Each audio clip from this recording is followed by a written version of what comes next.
Hola amigos de Ecuador, un gusto saludarlos. Mi nombre es Darío Villarruel, soy periodista de Argentina, abogado. Trabajé en el Poder Judicial durante mucho tiempo, después dejé el Poder Judicial y empecé a ejercer la profesión de abogado, obviamente con el periodismo al lado.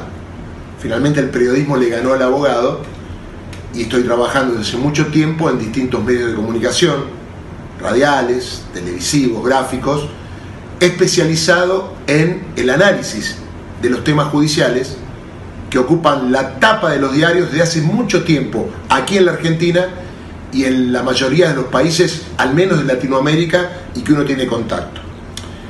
La idea de este libro que le presento, que se llama Injusticia Mediática, cuando el periodismo quiere ser juez, es un libro que hice hace un par de años, con un trabajo de investigación de más de un año. Ha colaborado acá mi productor de los programas televisivos, Leandro Villarruel, que ha compaginado todo este trabajo y que por otro lado es mi hijo, un pequeño caso de nepotismo, donde lo que quise hacer es transmitir sobre todo a mis colegas periodistas que para hablar de derecho hay que especializarse o al menos conocer de qué se está hablando. No es lo mismo hablar de derecho que decir que Argentina le ganó a Ecuador y opinar. El derecho es una ciencia, está compuesto de códigos procesales, códigos penales, la Constitución Nacional, tratados internacionales, un montón de cuestiones que el periodista común no conoce. Ustedes pensarán, amigos que están ahí en los talleres en Ecuador, que yo digo, pero que si no sos abogado no podés hablar de derecho o de causas judiciales. No, todo lo contrario. Si sos periodista y querés hablar de temas judiciales, tenés que enriquecer tu vocabulario hablando con abogados, con peritos, con médicos forenses, con abogados de las partes, con fiscales, con defensores, y sobre todo leyendo el Código Procesal y el Código Penal para entender de qué va la materia, porque el derecho penal, repito, es una ciencia. ¿Y por qué toda esta historia por este libro? Es porque yo noté en la Argentina en los últimos años que se trataban los temas judiciales con un lenguaje muy vulgar, muy común. Ocurría un hecho, sí, fulano es culpable o inocente, pero para que una persona sea inocente o culpable hay todo un proceso que hay que comunicar, si el caso tiene ribetes mediáticos, a la opinión pública, para que sepa de qué va la cuestión. Yo siempre digo una máxima: todo lo que no está en el expediente judicial no existe, y a veces los medios se encargan de comunicar lo que no está en el expediente, el testigo clave que nunca habló, el documento clave que nunca apareció.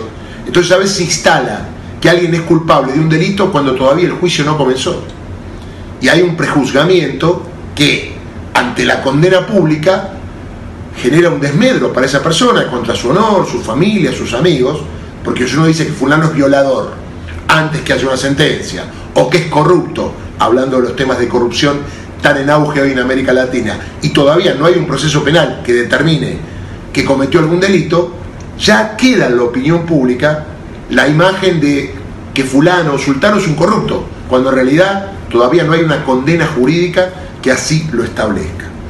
¿Y de qué va el libro? Bueno, hay casos muy célebres que sucedieron en la Argentina, que fueron tapa de los diarios, que estaban con programas especiales en todos los canales, noticieros, canales de cable, que bueno, no viene a cuento mencionarlos, pero aquí se tratan. Sí, uno que ustedes deben conocer, que es el caso del cura Julio César Grassi, que obviamente fue condenado a 15 años de prisión por abuso de menores. Y mire cómo estará relacionado todo, que esto comenzó, este caso, con una cámara oculta, donde hablaron víctimas del padre Grassi, después se inició la investigación y después de mucho tiempo, por el poder que tenía Julio César Grassi, se llegó a un juicio oral, una condena, y después de la condena pasaron un montón de años, se llegó a la detención de Grassi, que hoy está cumpliendo una condena, repito, a 15 años de prisión. Muchos vaivenes, el poder de la iglesia, el poder de los medios de comunicación, que a veces cuando defienden a un acusado, algo que está mal, por más que haya cometido el delito, queda la imagen de que no tuvieron nada que ver. Este es el caso de este cura, que repito, está condenado. Y sobre todo este es un mensaje a periodistas, este es un taller para periodistas, tiene que ver con la comunicación, tiene que ver cómo analizar los temas, y el periodismo en general existe, pero también existe el periodismo especializado. Si uno habla de economía, tiene que especializarse en economía, hablar con un economista, que le explique por qué sube o baja el dólar, por qué aumenta la deuda externa, etc. Si uno habla de espectáculos, es periodista especializado en espectáculos, habla con actores, con artistas, con músicos, con bailarines, y da detalles de eso. Si es un periodista deportivo, va a la cancha, habla con los jugadores, con los técnicos, ve videos y le cuenta a la gente de qué va la historia del fútbol. Bueno, en los casos judiciales debe ser igual. No puede ser que desde la ignorancia o desde el que nos parezca culpable o inocente, nosotros establezcamos que alguien cometió un delito. Por eso yo recomiendo la especialización de los periodistas que hablen de temas judiciales y que no se pongan en personajes de decir, uy, ocurrido el hecho, terrible, salen los medios, ya bajar línea de que es culpable o es inocente. El único que va a determinar la culpabilidad en la Argentina y en los países de todo el mundo es el juez de la causa, un tribunal oral que diga que alguien cometió un delito y lo condene a determinada pena de prisión. Si no, puede pasar que la condena mediática o pública a veces no coincida con la cuestión judicial. ¿Qué quiere decir esto? Y el libro está explicado. A veces alguien es vapuleado, incinerado, escarneado en los medios y resulta que pasan 3 o 4 años, hay un juicio oral y se ha absuelto. Y esa absolución no sale del mismo tamaño que cuando los medios lo pusieron en la tapa de los diarios diciendo que era el corrupto de turno. Y la verdad es que se hace un daño muy grande, entonces nos corresponde a nosotros, los periodistas, profundizar el tema antes de decir que alguien es culpable o inocente. Aclaramos, aunque muchos colegas lo dicen, que quien les habla, y supongo que la mayoría, aunque yo soy abogado, no somos ni fiscales, ni jueces, ni abogados defensores. Somos periodistas, punto 1, especializados en temas judiciales. Punto 2, opinamos de cuestiones legales porque nos especializamos y leemos. Si hay un homicidio, averiguamos qué es un homicidio, qué pena tiene, cuáles son las pruebas de la causa. Lo mismo una violación, lo mismo un secuestro extorsivo, lo mismo para hechos de corrupción, que mucha gente no sabe. Y sobre todo tenemos que respetar los principios elementales del derecho, que en la Argentina son, y en la mayoría de los países del mundo, el derecho de defensa en juicio de cualquier persona. Algo muy importante, el principio de inocencia. En nuestra Constitución se establece que nadie es culpable hasta tanto una sentencia pasada en calidad de cosa juzgada, es decir, que no haya más apelaciones, así lo determine. Los periodistas nos adelantamos, juzgamos, condenamos, y no es nuestra tarea y no le hacemos bien a la gente que nos está mirando. Nuestro capital es la credibilidad, y yo no puedo decir que alguien es corrupto, es un ladrón, es un violador, cuando todavía la justicia no lo determinó. Porque si no hay un desfasaje, la gente cree lo que decimos nosotros los periodistas y descree lo que dicen los jueces. ¿Por qué? Porque los jueces no tienen tanta prensa, no hablan con los medios, y a lo mejor el periodista que dijo que fulano era culpable, ni siquiera lee el expediente donde se acreditó que resulta que era inocente y que no había pruebas. ¿Y qué hacemos después? ¿Quién le devuelve a esa persona el honor, su honra, ante los amigos, ante los familiares? Porque después no hay retorno. Miren, yo siempre digo que la condena pública es mucho más que la absolución judicial, porque la absolución judicial no importa, el escándalo pasa por fulano fue, lo detuvieron con droga, lo detuvieron con armas, mató, violó, y esto vende mucho más. Los periodistas que vamos a comunicar temas judiciales no nos tiene que importar si vende o no vende el tema, nos tiene que importar informarle con claridad a quien es nuestro lector, nuestro escucha, nuestro televidente, concretamente cómo va el expediente. No tenemos que adelantarnos al resultado final, mostrar las pruebas si la tenemos, respetando a las partes, sea la víctima y el victimario, porque otra cosa en la que caemos es en ponernos del lado de la víctima. ¿Por qué?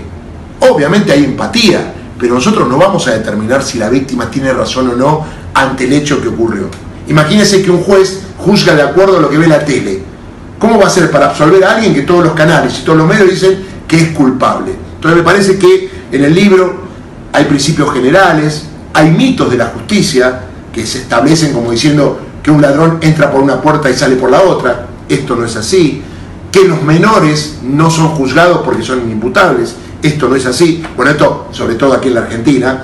Y al final del libro hay un material muy importante para los colegas periodistas, los que están en los talleres. Por eso lo recomiendo al libro, repito, Injusticia Mediática, de Editorial Sudamericana. Y agradezco que me hayan convocado para dar explicaciones, porque esto es como hacer un poco de docencia a colegas que por ahí no son abogados y explicarles cuáles son las herramientas para ser un buen informante de los temas judiciales. Sobre el final del libro hay un pequeño diccionario que yo creo que hace falta en todas las partes del mundo. Se me ocurrió porque a veces los colegas hablan de prisión preventiva, excarcelación, delito, embargo, inhibición general de bienes, declaración indagatoria, procesado, imputado, sentenciado, alegatos, y no se sabe de lo que está hablando. Acá hay un diccionario de la A a la Z con los términos más usuales, más comunes en materia de derecho. Entonces uno puede recurrir rápidamente al índice, buscar el diccionario, y si tiene que hablar, por ejemplo, de qué es la criminología, ahí lo va a encontrar. O si le preguntan qué es el cuerpo del delito, muchos creen que el cuerpo del delito es el cadáver en un homicidio. Y en un hecho de corrupción, ¿cuál es el cuerpo del delito? Le cuento y le adelanto que son los elementos materiales e inmateriales de los cuales el delito se compone. Todo lo que rodea un delito es el cuerpo del delito. La culpa, ¿qué es la culpa y qué es el dolo? Por ejemplo, estoy tomando, ¿qué es el daño? Cualquier término condenado, contra cautela, ¿qué es una excarcelación? ¿Qué es una exhibición de prisión? Las diferencias, en fin, un montón de cuestiones. También aquí se habla del servicio penitenciario, el rol que tiene el Estado de, una vez que alguien fue condenado y sale, cuando cumple la condena, de ser resocializado. El deber que tiene el Estado de que esa persona, una vez que estuvo en la cárcel, salga y no vuelva a cometer delito, porque si no, es un círculo que nunca termina.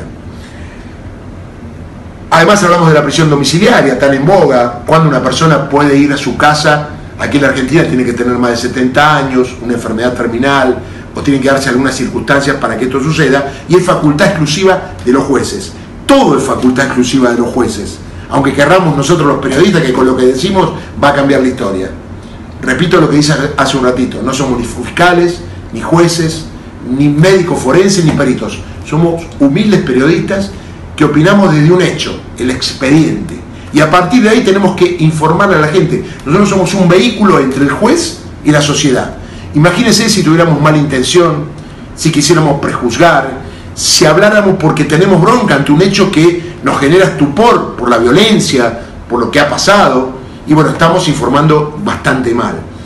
El libro también tiene prólogo de, ustedes conocen, Víctor Hugo Morales, en el tema de la comunicación, un gran comunicador, periodista, el relator de América, ustedes los conocen, el que relató el gol de Maradona, el más grande de todos los tiempos, y también del doctor Eugenio Raúl Zaffaroni. Tiene dos prólogos, un lujo que uno se pudo dar, donde habla esto de los medios de comunicación, la justicia y cómo se mezclan las cuestiones. A veces la justicia parece un medio de comunicación y a veces un medio de comunicación parece la justicia, y así las cosas no funcionan. Les mando un saludo, amigos en Ecuador, gracias por convocarme, espero que puedan conseguir el libro, si no, tratamos de comunicarlo para que yo lo pueda mandar, y le voy a dar un final a este saludo y a este informe que le hago sobre el libro, que tiene que ver con algo que los va a dejar pensando. Ocurrido un hecho criminal, pueden darse tres cosas: la verdad histórica, qué es lo que pasó; la verdad jurídica, qué es lo que el juez puede probar, porque a veces no puede probar lo que pasó; y la verdad periodística. Les pregunto y contéstenla allí en el auditorio, desde acá les mando un saludo: ¿con qué verdad se queda la gente? ¿Con la verdad histórica, con la verdad jurídica o con la verdad periodística? seguro ya tienen la respuesta. Y la verdad que la verdad periodística no es la que interesa. La que interesa es la verdad jurídica, aunque los jueces se equivoquen. Un abrazo desde Argentina, Darío Villarroel, y en cualquier momento nos vemos.